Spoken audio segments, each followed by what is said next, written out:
Hi, good morning. I'm Gilpin. We're on the shores of Loch Broom, where it's a little salmon farm. We've been farming salmon here since 1982. I'm a second generation salmon farmer, and we're the only independent salmon farmer left in Scotland today. And we've got an exciting day ahead. We have young Simon, who's one of Scotland's finest chefs, and Simon is going to be doing some delicious salmon dishes for us this afternoon. Here you are, Simon, ready to get going. Thank you. Have fun, enjoy.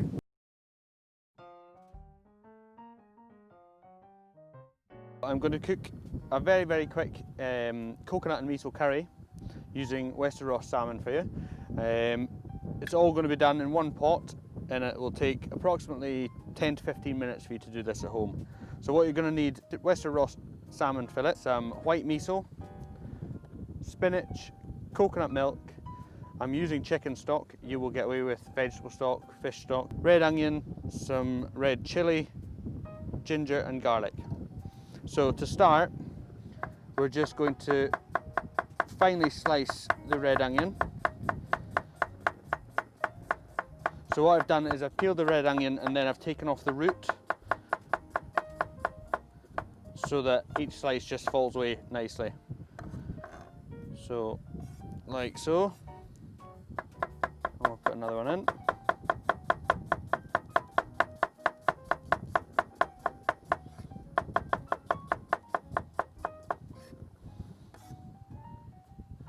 So plenty of red onion, and then if we take the cloves of garlic first and just knock them down and roughly chop them. Now you can turn this garlic into a paste, but you're absolutely fine with little chunks of garlic through this dish. So just run through it with a knife, break it down a wee bit, and it stops it moving so much when you're chopping. Chop through it like that. Again, you can do this in the food processor if you've got one to hand. Put your ginger and your garlic together, even your chilli you can add in, take the seeds out of it, and just blend it in the food processor. So, a good chunk of ginger, and just thinly slice.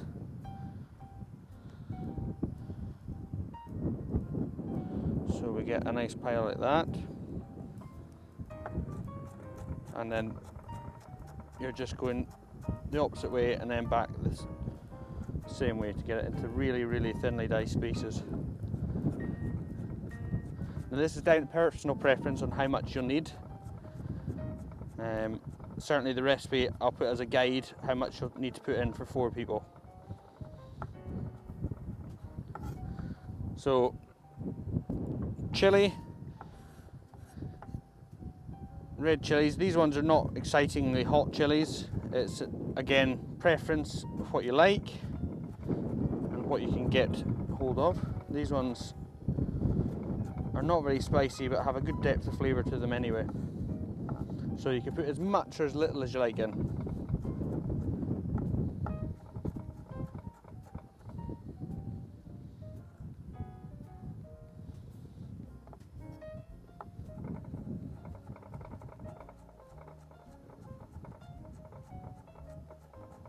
Into nice fine diced pieces.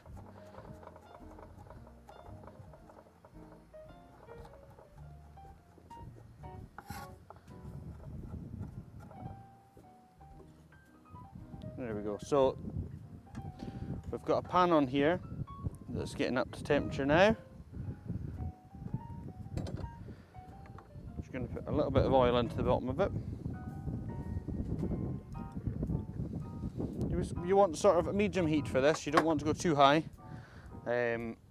or as soon as you put your onions in, they will burn rather than fry and sweat. So they'll start by frying,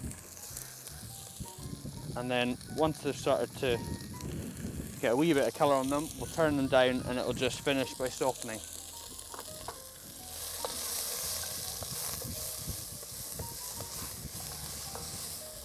So in the pan here, red onions, garlic, chilli and ginger.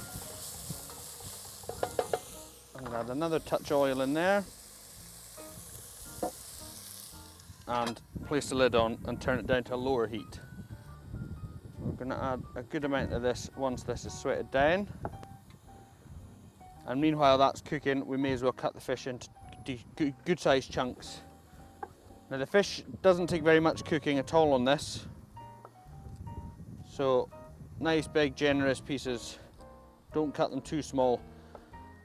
This is also a good dish for pre-making the sort of sauce side of it, having it bagged up in the freezer. Then you might have had salmon for another dish and been left with some of the belly. Absolutely ideal for this.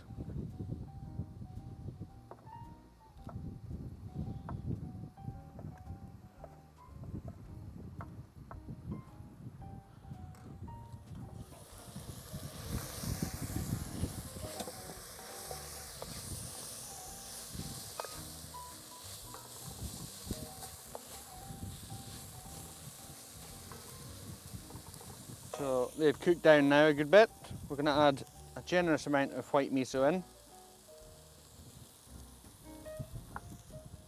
The dish itself is going to be served with jasmine rice, which I've got ready to plate. It's just been cooked and strained.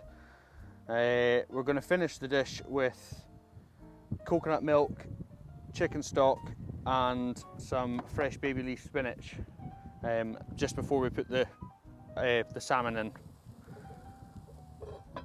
Alright, so now that that's all cooked down, what we're going to do is we're going to add some coconut milk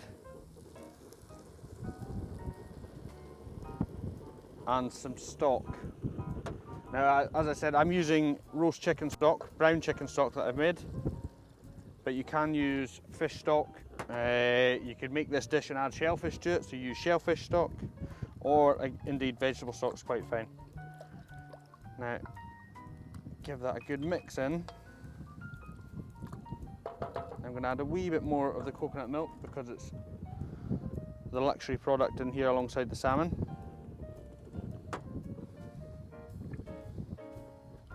And what we're aiming to do now is just reduce this down, so back onto high temperature, and because we're outside I'm going to put the lid on to try and give us a boost here. Right, so that has started to reduce down now, and it's got a more sort of a velvety texture to it now that the coconut milk and the stock have infused. All I'm going to do now is add in the salmon, a healthy amount of spinach,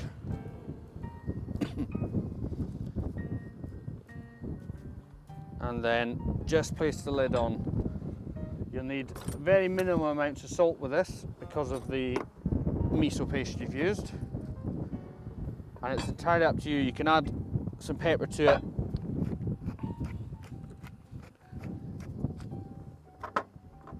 and then we'll place the lid back on. Now that'll take another 4 minutes in these conditions. At home it would probably take you another 2.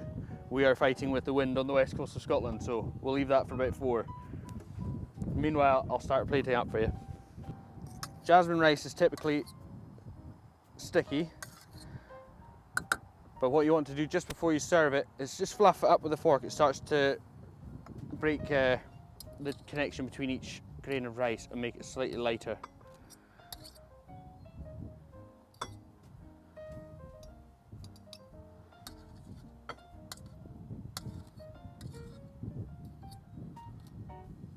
There we go.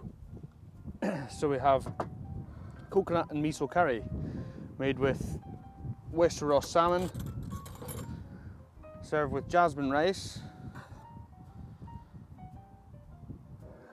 and it's a very, very quick, easy and healthy dish. Salmon is such a healthy fish to cook with and eat, and it's so versatile. You can do loads of different dishes with it.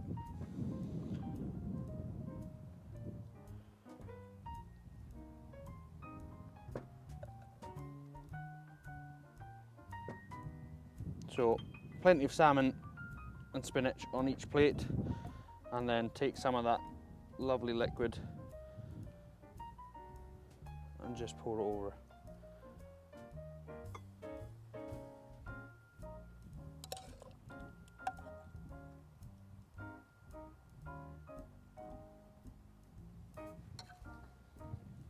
There we go. Thanks for joining us today on the beautiful banks of Loch Broom on the west coast of Scotland, cooking some beautiful Wester Ross salmon.